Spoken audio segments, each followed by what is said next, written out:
వేరొక శ్లోకాన్ని విజ్ఞాపన చేస్తాను. ఇందులో శంకరులు అంటారు, సుధామప్యాస్వాద్య ప్రతిభయజరామృత్యుహరిణీం విపద్యంతే విశ్వే విధిశతమఖముఖాద్యాది విశదః కరాళం యక్ష్వేళం కబళతవత కాలకలన నశంభోస్తన్మూలం తవ జనని తాతంక మహిమా. ఇది నిజానికి ఎంత పవిత్రమైన ఎంత గొప్ప శ్లోకమో తెలుసా అండి. నేను ఏదైనా ప్రతి శ్లోకాన్ని అలా చెప్తావు అనుకోకండి. ఏదో చెప్పాలి కాబట్టి ఉపన్యాసంగా నేను ఒక్కొక్క శ్లోకాన్ని ఇలా చెప్పే ప్రయత్నం చేస్తున్నాను. కానీ ఏదో ఇంకో 2 రోజుల్లో అయిపోతుంది, వీడి అసాధ్యం కులాన్ని మీరు ఏవో లెక్క వేసి ఇప్పటికీ వీడు ఇన్ని శ్లోకాలు చెప్పారని లెక్క కడితే వీడు ఇన్నే చెప్పాడు అనుకుండిపోతారేమోనని నేను ఏదో ఒక్కొక్క శ్లోకాన్ని ఇంక అక్కడతో పూర్తి చేసే ప్రయత్నం చేస్తున్నాను. కానీ నిజంగా ఆ శ్లోకాన్ని మిగిలిన శ్లోకాలతో అనుసంధానం చేసి ఆ మాటల వెనకాతల ఉండే రహస్యాలని వర్ణించారనుకోండి, ఎంతంతసేపు పడుతుందో ఒక్కొక్క శ్లోకం. కానీ అందులో ఉన్న ప్రధానమైన విషయాన్ని మాత్రం దాటటం లేదు. ముఖ్యమైన విషయాన్ని మీకు అందించే ప్రయత్నం చేస్తున్నాను. అందుచేత మణిపూసల్లాంటి శ్లోకాల్లో ఇదొక శ్లోకం. అందులో శంకరులు అంటారు, సుధామప్యాస్వాద్య ప్రతిభయజరామృత్యుహరిణీం. ఎంత ఎలాంటి మాటలో చూడండి. ఎవరు తీయగలరండి అసలు ఆ మాటల్ని? మీరు ప్రత్యామ్నాయం పెట్టగలరా? అమ్మా, దేవతలందరూ పాల సముద్రానికి వెళ్ళి చిలికారు. దేనికి? వాళ్ళకి ఏం లోటు వచ్చింది? వాళ్ళకి అన్నీ ఇచ్చాడు పరమాత్మ. మంచి లోకాలకి ఆధిపత్యం ఇచ్చాడు, హవిస్సులు తినే అదృష్టం ఇచ్చాడు, చక్క నిత్య యవ్వనం ఇచ్చాడు. ఇన్నిచ్చినా కూడా వాళ్ళకి 2 బెంగలు. ఏమిటో తెలుసా? వృద్ధాప్యం వచ్చేస్తుందేమో అని బెంగ. ఎందుకని? బతికున్నా వృద్ధాప్యం వస్తే ఎందుకు పనికిరాడు. జర మృత్యువు కన్నా ఘోరమైంది. అందుకని ఆ వృద్ధాప్యం వచ్చేస్తుందేమో అని ఒక బెంగ, చచ్చిపోతామేమో అని ఒక బెంగ. అందుకని 2 పోవాలంటే ఏం చెయ్యాలి అనుకున్నాడు. పాల సముద్రాన్ని చిలికితే అందులోంచి అమృతం వస్తుంది. ఆ అమృతాన్ని తాగేశామా ఇంకా వృద్ధాప్యం రాదు, మరణము రాదు. అందుకని ఈ 2 చెయ్యాలనుకున్నారు. ఈ 2 పోవడానికి ఆ అమృతాన్ని తాగాలనుకున్నారు. అనుకుని వెళ్ళి పాల సముద్రాన్ని చిలుకుదాం అనుకున్నారు. పాల సముద్రాన్ని చిలకడానికి ఏముండాలి? కవ ఉండాలి. కవం ఎక్కడది? మందర పర్వతాన్ని తీసుకొచ్చి అందులో పడేశారు. తాడు ఉండాలి. ఆదిశేషుణ్ణి చుట్టారు. అది కింద ములిగిపోకుండా ఉండాలి. శ్రీ మహావిష్ణువు వచ్చి పడుకున్నారు. ఆయన వీపు మీద పెట్టి చిలికారు. చిలికితుంటే వీళ్ళు మొట్టమొదట కావాలనుకున్నది అమృతం. అందులోంచి తిన్నగా అమృతం రాలా, కొన్ని వస్తువులు పుట్టడం మొదలెట్టాయి. ఒక్కొక్క వస్తువు వస్తోంది. చూశారు, అబ్బో ఇది చాలా బాగుంది అనుకున్నారు. ఏదో హౌసీ ఆడుతున్న వాడికి చూడండి, ఫస్ట్ లైన్ ఓవర్ అంటాడు, సెకండ్ లైన్ ఓవర్ అంటాడు, థర్డ్ లైన్ ఓవర్ అంటాడు. ఆఖరణ హౌస్ఫుల్లా ఏదో ఆడుతుంటారు. అలా మొట్టమొదటి ఏదో ఒక వస్తువు వచ్చింది, చేసుకున్నారు, తీసేసుకున్నారు. ఇంకో మంచి వస్తువు వచ్చింది, ఇంకోటి తీసేసుకున్నాడు. ఇంకో మంచి వస్తువు వచ్చింది, ఇంకోటి తీసేసుకున్నాడు. 4వసారి కూడా వస్తోంది ఇంకో వస్తువు. అబ్బో ఇదేదో మనం తీసుకుందామని చూశారు. ఏమిటొచ్చింది అందులోంచి?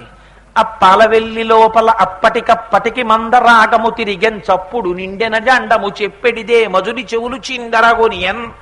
ఆ చప్పుడికి ఎక్కడో సభలో ఉన్న బ్రహ్మగారు బయటికి వచ్చి చెవులు మూసుకుని, ఏమిట్రా ఈ అల్లరి, ఇంత చప్పుడు ఏమిట్రా అని అడిగాట. అడిగితే ఆలోల జలధి లోపల నాలో నహి విడచి సురలన సురలభ రపన్ గీలా కోలాహలమున హాలాహల విషము పుట్టె అవనీనాథ. హాలాహల విషం పుట్టింది. పుట్టేదేమైనా ఊరుకుందా? అది దూకుతోంది, గుర్రాలు దూకినట్టు దూకుతూ వెళ్ళిపోతోంది. ఎంత చిత్రం అంటే అది సముద్రం మీదకి వెళ్ళింది. సముద్రం అంతా కనపడ్డం మానేసి తాగేసింది సముద్రాన్ని. అరణ్యం మీదకి వెళ్ళింది. అరణ్యం అంతా మైదానం అయిపోయింది. చెట్లన్నీ కాల్చేసింది. అలా దేని దగ్గరికి వెడితే దాన్ని కాలుస్తోంది. అలా ఈ దేవతలందరూ పరిగెడుతున్నారు. ఎక్కడికి పరిగెడతారు? పరిగెత్తారు. పరిగెత్తుకుంటూ ఎక్కడికి వెళ్ళారు? చని కైలాసముజొచ్చి శంకరుని వాసద్వారముంచేరి ఈశుని దవ్వారికులు అడ్డుపడ్డ తలమంచుంజొచ్చి కుయ్యో మొర్రో విను మాలింపుము చిత్తగింపుముదయన్ వీక్షింపుమన్ చంబుజానన ముఖ్యుల్కనిరే ఆర్తరక్షణ కళా సంరంభునిన్ శంభునిన్. పరమేశ్వరుడి యొక్క సభకి వెళ్ళారు కైలాసానికి. వెళ్ళి ఆర్తరక్షణ కళా సంరంభునిన్ శంభునిన్. అమ్మవారు హైమవతిగా పుట్టింది. అప్పటికి ఇక్కడ దాక్షాయణిగా శరీరాన్ని వదిలింది, హిమవంతుడికి కూతురుగా హైమవతిగా పుట్టింది. పుట్టి పర్వతరాజ పుత్రి పార్వతి అయి పరమశివుణ్ణి పరిణయమాడింది. అమ్మ పక్కనుంది. ఇప్పుడు అమ్మేం చెయ్యాలి? పిల్లాన్ని కొట్టించింది అమ్మే వాడి రక్షణ కోసం. రేపు పొద్దున్న మళ్ళీ రికమెండ్ చేసి పిల్లాన్ని సినిమాకి తీసుకెళ్లేటట్టుగా చేసేది అమ్మే. రక్షణ అమ్మే చెయ్యాలి, శిక్ష అమ్మే చేయించాలి. అందుకని పాపం వీళ్ళందరూ వెళ్ళి అయ్య బాబోయ్ హాలాహలం వచ్చేస్తోంది, శంకరా రక్షించు రక్షించు రక్షించు అని పరిగెత్తారట. పరిగెడితే శంకరుడు గబగబా బయటికి వచ్చాడు, చూశాడు తరుంకొచ్చేస్తోంది హాలాహలం. అప్పుడు పార్వతీదేవి ఏమనాలి వచ్చి? అసలు పరమశివుడు ఏమనాలి ముందు? ఏరా మీరు పాల సముద్రం చిలికారా? చిలికితే అంతకు ముందు కొన్ని వస్తువులు వచ్చాయా? అప్పుడు నేను మీకు జ్ఞాపకం రాలేదా? హాలాహలం వచ్చిందా? ఇప్పుడు నా దగ్గరికి వచ్చారా? ఆర్తరక్షణ కళా సౌరంభునిన్ శంభునిన్ అంటున్నారా? పైగా అలా అని ఊరుకున్నారా? ఓ ఆయన్ని విపరీతంగా పొగిడేశారు పట్టుకుని. స్వామి మూడులో లంపటము నివారింపను సంపద కృపచేయ జయము సంపాదింపన్ సంపడి వారివదింపను సోంపారగ నీకే చెల్లు సోమార్థధరా. అందుకని తండ్రి నువ్వే పుచ్చుకోవాలి హాలాహలాన్ని, నువ్వు పుచ్చేసుకో అన్నారు. ఏమిరా మీకు పనికొచ్చే వస్తే మీరు పంచుకున్నారా? ఊళ్ళో వాళ్ళని చంపేసి హాలాహలం వస్తే నేను ఉచ్చుకోనా? ఇదేమన్యాయం రా అని అడగద్దు పరమశివుడు. ఆయన ఏం అడగలేదు. ఆయన అడక్కపోగా ఇలా పార్వతీదేవి వంక చూశాడు. ఇటు చూస్తాడు, వామార్థ భాగం ఇటు చూడటం. ఇటు చూశాడు. చూస్తే అమ్మవారు ఉంది. అమ్మవారు చిరునవ్వులు నవ్వుతూ ఉందిటే.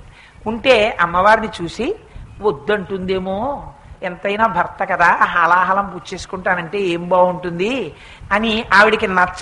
ఎంత చిత్రంగా ఉంటుందంటే, చూసావా పార్వతి పాపం కంటే జగముల దుఃఖము వింటే జలజనిత విషపు వేడిమి ప్రభువయ్యుంటుట ఆర్తుల ఆపద గెంటించుటకు దాని ఫలము దానం కీర్తి మృగాక్షి. మనం తల్లిదండ్రులు ఉన్నాం, పిల్లలు ఇంత కష్టపడిపోతున్నారు, హాలాహలం తరుముకొచ్చేస్తోంది, నేను ఆ హాలాహలం పుచ్చేసుకుందాం అనుకుంటున్నాను, నేను పుచ్చుకోనా అన్నారట. అంటే పార్వతీదేవి ఏంటంటే చాలా క్యాజువల్గా ఇంకొంచెం ఉప్మా ఉండిపోయింది మూకుట్లో తినేనా అని వాళ్ళ ఆవిడని అడిగాడు అనుకోండి, తినేయండి అని ఎంత చాలా క్యాజువల్గా అంటుందో అంత క్యాజువల్గా ఆవిడ అందిట. ఓ దానికి ఉందయా పుచ్చేసుకో, నీకు ఎలా ఇష్టమైతే అలా చేసాయి అందుట. అంటే హడిలిపోయారు పరీక్ష మహారాజు గారు ఇది విని. ఏమయ్యా వాళ్ళు జగత పితరవు వందే పార్వతీ పరమేశ్వరవ్వా, వాళ్ళు నిత్యాయ త్రిగుణాత్మనే పురజితే కాచాయనీ శ్రేయసే సత్యాయ అజ్జ కుటుంబినే మునిమన ప్రత్యక్ష చిన్మూర్తయే. అందుకని నిత్యాయ త్రిగుణాత్మనే పురజితే కాచాయనీ శ్రేయసే సత్యాయ అజ్జ కుటుంబిని మునిమన ప్రత్యక్ష చిన్మూర్తయే అని. అజ్జ కుటుంబిని వాళ్ళు ఆది కుటుంబీకుల తల్లిదండ్రుల. అలాంటి వాడు అమ్మ పుచ్చేసుకుంటానంటే హాలాహలాన్ని, అయ్య పుచ్చుకుంటానంటే అమ్మ పుచ్చేసుకోమందా? ఎలా పుచ్చుకోమందయ్యా? తన ఐదోతనానికి భంగం రాదు అంటే పోతన గారు అన్నారు. వెంటనే ఆ కథ చెప్తున్నటువంటి మహానుభావుడు ఆ శుకుడు అన్నారు, మింగెడివాడు విభుండని మృంగెడిదియు గరళమనియు మేలని ప్రజకున్ మృంగమనే సర్వమంగళ మంగళసూత్రమునెంత మది నమ్మినదో. ఆవిడ సర్వమంగళయ్య, ఆవిడ తన మెడలో ఉన్న మంగళసూత్రం మీద అమ్మవారికి అంత నమ్మకం, అందుకని తాగేమంది అన్నారు. అమ్మవారు ఆ రోజునంటే శంకరుడు గబగబా బయటికి వచ్చారు. ఇంతమంది పారిపోతే ఆయన ఒక్కడే ఎదురొచ్చాడు. తన చుట్టూ సురసంఘము జయ జయధ్వానంబులన్ బొబ్బిడన్ ఘనగంభీర రమంబుతో శివుడు లోకద్రోహి హుంపోకు రమ్మని కెంగేల తెమల్చి కూర్చి కడిగా నంకించి జంబూపలంబున సర్వంకషమున్ మహావిషమున్ ఆహారించే హేలాగతిన్ కదలంబారవు పాప పేరు వడలన్ ఘర్మాంబుజాలంబు పుట్టదు నేత్రంబులు నెర్రబారవు నిజ జూటాచంద్రుడున్ కందడున్ వదనాంభోజము వాడదు ఆ విషమును ఆహ్వానించుచో డాయిచో పదిలంబై కడిచేయుచో దిగుచుచో భక్షించుచో మృగ్గుచో అన్నారు. ఆ ఎదురెళ్ళాడు, హాలాహలాన్ని చేతిలోకి తీసుకున్నాడు, ఇలా ముద్ద చుట్టాడు, నేరేడు పండంత చేశాడు, నోట్లో పడేసుకున్నాడు. శిక్షింతు హాలాహలమును రక్షింతును లోకమన్నీయు, నేను ఇప్పుడే ఈ హాలాహలాన్ని శిక్షిస్తాను, భక్షింతును దీన్ని పండు తిన్నట్టుగా తినేస్తానన్నాడు అని గుటుక్కన మింగుతున్నట్ట. ఇది భాగవతంలో లేదు కానీ ఒక పురాణంలో చెప్తారు ఈ కథ. అమ్మవారు చూసిందిట, ఇక్కడి నుంచి కిందకి దిగిందా తన భర్తకి హానొస్తుందేమోనని గభాలను లేచి ఆ కంఠం పట్టుకుందిట. కంఠం పట్టుకుంటే ఇక్కడ ఉండిపోయిందిట. ఏమండి కంఠంలో ఉండిపోతే హాలాహలం కంఠాన్ని పాడి చేసేదా? మరి అదేంటి ఇక్కడ పెట్టి వదిలేస్తే సరిపోతుందా? ఉంచేశాను. ఇలా ఎన్నాళ్ళు పట్టుకుని ఉంటుంది భర్తని? అలా భర్తని పట్టుకుని ఉంటుంది, అలా మూర్తుందా పోనీ ఎక్కడైనా? అంటే అమ్మవారు అనుకుందిట, మా ఆయన త్యాగి.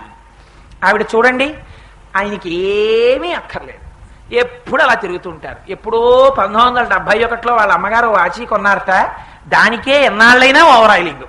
ఆ వాచియే పెట్టుకు తిరుగుతారు. ఒక్కనాడు ఓ వాచి అక్కర్లేదు, ఓ ఉంగరం అక్కర్లేదు. మహానుభావుడు తన బట్టలే తను చూసుకోరు సరిగ్గా అని తన ఈఎల్ ఎన్కాష్మెంట్ పెట్టి ఆయనకి తెలియకుండా వెళ్ళిపోయి టైటాన్ షోరూమ్ లో వాచి కొని తెచ్చి ఆయన పుట్టినరోజు ఆయనకి గుర్తు చేసి బహూకరించిన భార్యలా ఈయనేమీ పెట్టుకోడు.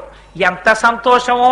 ఓ ఏనుగుని చంపేసి దాని తోలు, ఓ పులిని చంపేసి ఓ ఉత్తరీయం, చేతిలో ఓ జింక, చేతిలో ఓ బ్రహ్మకపాలం, ఆ పైన ఓ గంగ, ఇక్కడ ఓ 3 నేత్రాలు, శవాల విభూతి, ఇల్లు రుద్రస్థానం.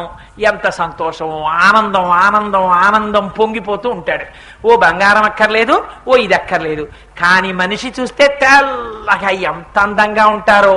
నిజంగా ఆయనే మెళ్ళో ఓ గొలుసు వేసుకుంటే చూడాలని కోరిక, ఆయన వేసుకోడు అనుకుని అమ్మ అనుకుందిట, ఇంత తెల్లగా ఉంటాడు కదా, ఒక నీల మణితో కూడిన హారం వేసుకుంటే ఎలా ఉంటాడో అలా చేసేసుకుందాం ఆయన అనుకుందిట. అనుకుని ఆహాలాహలాన్ని నీలమణిగా మార్చేసిందిట. మార్చేస్తే ఆయన కంఠం నీలకంఠుడైపోయేటప్పటి నుంచి. అయిపోతే నీలకంఠ అని పిలిస్తే ఇద్దరికి ఉలిక్కి పడతారట. భర్త ప్రేమ చేత పొంగిపోయి భర్తని అలా చూసుకోవాలని ప్రేమ ఉన్న భార్య